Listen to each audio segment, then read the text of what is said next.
자, 그러면은 앞으로 이제 부동산 가격이 어떻게 될까? 이 부분을 설명을 드려야 되겠죠. 바로 볼까요? 네. 지금 정부에서 얘기하는 게 주택가격 안정이에요. 주택가격 안정이라는 말은 주택가격을 떨어뜨리겠다는 건데, 첫 번째로 공급이 확실히 늘어난다는 시그널을 준다면은 아파트 가격이 하락할 수 있겠죠. 여러분 다 아시겠지만은 일기 신도시부터 해가지고 위례 지역이라든가 그분들이 잘했다는 게 아니라 과거에 굉장히 강하게 밀어붙이면서 주택을 빨리 공급을 했기 때문에 주택 가격이 안정화가 됐던 거거든요. 사실상 어떻게 보면 일기 신도시 때는 완전히 거의 거기 사시는 분들 밀어내듯이 하고 나가지고 순식간에 물량을 늘려버렸더니 주택 가격이 거의 폭락에 가깝게 떨어졌던 거고요. 이런 공급이 확실히 늘어난다는 시그널을 준다면은 주택 가격이 안정적으로 하락을 할 텐데, 지금 그런 시그널이 아직까지도 조금 그렇죠. 두 번째는 양도세를 크게 낮추거나 아니면 보유세를 완전히 정말로 엄청나게 크게 올린다면 그러면은 뭔가 얘기가 틀려질 수 있겠는데, 최근에 뉴스 보셔 아시겠지만 이번 정권에서 양도세를 낮출 생각이 없다고 좀 얘기를 했었어요. 그리고 반대로 종부세를 무지막지하게 올리자니 아시겠지만 4월에 보선 있죠. 그리고 또 내년에 대선도 있어요. 이게 문제가 됩니다. 그러면 지금 특단의 대책이 나올 수 있을까요? 특단의 대책 나오기 힘든 거죠. 어쨌든 4월에는 보궐선거에서는 자기 지역을 발전시키겠다는 청사진을 제시할 수밖에 없어요. 뭐 이런 거 개발도 하고 저런 것도 하겠다 막 하니까 주택시장에는 어쨌든 호재가 되죠. 올해 4월까지는 부동산 가격이 크게 하락할 가능성이 높진 않죠, 당연히. 그렇다고 또 매수자들도 바보는 아니죠. 그러니까 내년이죠. 좀 이따 설명드리겠지만 대선 후보가 누가 되느냐에 따라 매도 물량이 쏟아질 수도 있고 안 쏟아질 수도 있기 때문에 매수자들도 당연히 눈치 볼 수밖에 없고, 그러면은 지금과 같은 상황이 4월까지는 계속 되겠죠. 그런데 이제 4월 이후에는 6월 이전에 조금이라도 양도세 적을 때 당장의 돈이 필요해서 팔아버리려는 이런 뭐 법인이라든가 아니면은 갭 투자를 많이 했거나 뭐 그런 경우라면은 일부 물량이 나올 수 있습니다. 그러면 4월부터 6월 사이에는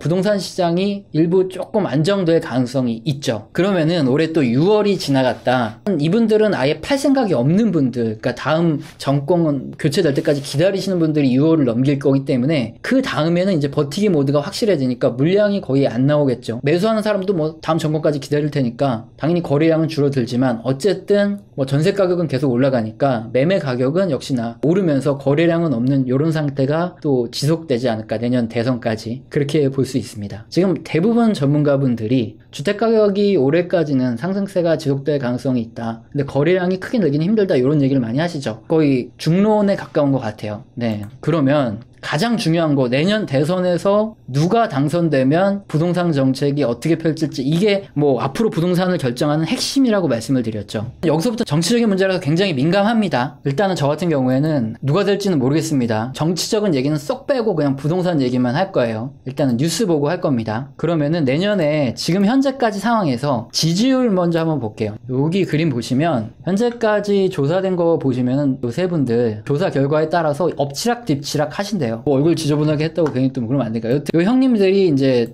대통령이 되실 가능성이 좀 있다고 현재까지는 보여지고, 그리고 이제 철수형도 또 좀 가능성이 있다고 이렇게 말씀하시고, 또 국민의힘 같은 경우에는 또 누가 경선에 나오실라나 모르니까, 정확하지 않으니까 말씀 못 드리고, 그럼 이제 한 분 한 분 좀 볼까요? 지지율이 가장 좀 높다 하시는 이재명 지사님 같은 경우에는 벌써 옛날부터 얘기했던 게 이거예요. 1주택을 제외하고 보유세, 취득세, 양도세를 지금보다 더 중과세하겠다, 이렇게 공약하고 있어요. 다주택은 안 된다. 이제 애초에 수익시장 자체를 못하게 하겠다. 엄청나게 더 강력하게 지금보다 보유세 올리고 취득세 더 올리고 거래를 일단 자유롭게 한다 해가지고 어쨌든 수익을 환수하겠다. 뭐 이렇게 지금까지 계속 공약을 하고 있어요. 그래서 이제 실제 뭐 어떻게 될지 가봐야지 알겠지만, 아직 이재명 후보의 지지율이, 대선 후보의 지지율이 앞으로 계속 높아진다 그러면 다주택자들 경우에는 지금보다 더 세율이 올라가고 규제가 심해질 테니까 주택을 매도하려는 물량이 하반기부터 내년 초, 이때 만약에 이재명 후보의 지지율이 올라간다 그러면은 주택 매도량이 좀 많이 올라갈 가능성이 커지겠죠. 팩트만 가지고 말씀드리는 겁니다. 두 번째, 이제 이낙연 후보님은 잘 모르겠고, 세 번째 윤석열 총장님 같은 경우에는 아시겠지만 작년 7월이죠. 송파구에 있는 집을 팔았어요. 그러면은 다른 사람들한테도 야, 다주택자들 다 팔아라, 이 얘기할 가능성이 훨씬 크겠죠. 이분이 안 파셨으면은 그러면 이제 규제 안 하겠다 이렇게 생각할 수 있는데, 정말 그 송파구에 있는 그 금싸라기 집을 당장 파셨어요. 그러니까 일단은 지금 두 분, 그러니까 이재명 후보 그리고 윤석열 후보님 두 분은 굉장히 강하게 1주택을 강조하시고 규제를 강하게 하실 가능성이 커요. 이분들 둘 중에 한 분의 지지율이 올라간다 그러면 연말에 그리고 내년 초에 해서 매물이 나올 가능성이 굉장히 커지죠. 다주택자분들은 어쨌든 지금보다 규제가 더 세지면 또 4년을 버텨야 되는데 대출도 그렇지만 보유세가 얼마나 더 떨어질지 모르니까 일단은 뭐 정리를 좀 하시겠죠. 철수 형님 같은 경우에는 일시적으로 양도세 완화해서 다주택자들 매물 출회 그리고 대출 규제 완화하고 재개발 규제도 완화하고 임대차 보호법도 재개정하고 그러니까 지금 세금을 다 깎아가지고 거래량을 늘리시겠다. 공급을 확실히 늘리셔서 가격을 떨어뜨리겠다. 이 전략을 펼치시고 있어요. 지지율이 올라가게 되면 주택가격도 더 올라갈 가능성이 있고요. 보유세 뭐 이런 것 때문에 버티시는 분들은 물량 출이 안 하고 일단은 기다렸다가 눈치 보면서 매도 그때 하시겠죠. 가격이 올라갈 가능성이 꽤 있습니다. 아파트 가격 일시에는 더 가격이 올라가고 물량이 정말로 확 출해되면 가격이 그때 좀 점점 떨어지겠죠. 지금은 너무 정치적인 얘기가 되면 안 되니까 어쨌든 가장 중요한 걸 제가 말씀을 드릴게요. 이 그림의 핵심인데 코로나 이전에 2019년에 부동산 가격이 정말 좀 증가율이 둔화돼서 하락하려고 하는 이런 움직임이 나타났다가 코로나 때문에 돈이 엄청나게 풀리면서 부동산 가격이 급등을 했죠. 그런데 뭐 전체적으로 다 올라갔다면 별다른 문제가 안 되고 그 다음에 뭐 시장 봐가면서 대응하면 되겠다 할 수 있겠지만 어쨌든 우리나라의 경우에는 좀 더 특이한 케이스로 정책적인 요인이 굉장히 많이 개입을 했다는 거죠. 주택가격이 이렇게 변화가 됐다면 우리는 주택가격을 예상할 때 정책적인 부분을 안 볼래야 안 볼 수가 없기 때문에 법에 대해서 설명을 드렸고요. 그 다음에 지금은 일단 버티기 모드를 하시는 분들이 굉장히 많기 때문에 어쨌든 다음 정권의 정책에 따라서 물량이 출회되거나 아니면 물량이 잠기어서 다시 더 올라가거나 이럴 가능성이 크다는 겁니다.